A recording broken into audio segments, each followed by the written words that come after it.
Brian here with you to look at this batch of 8 early aviation-related juvenile books, all with their original pictorial dust jackets.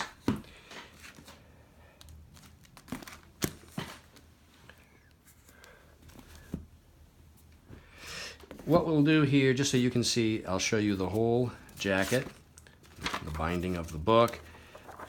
As typical, the contents are almost always browned on books like this. That's a nice pictorial binding there. It has to do with the paper. Oh, there's a dirigible right there.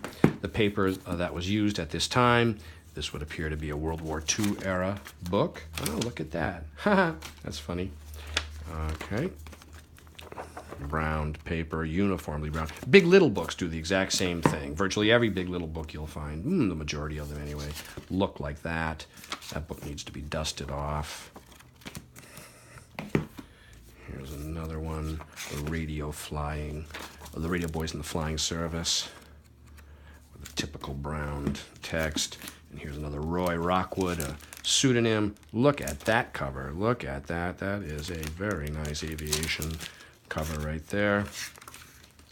Look at that airplane.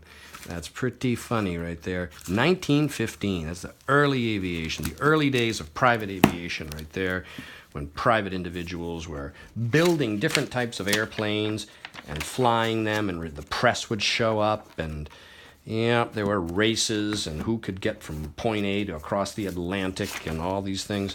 Yeah, it's an early era.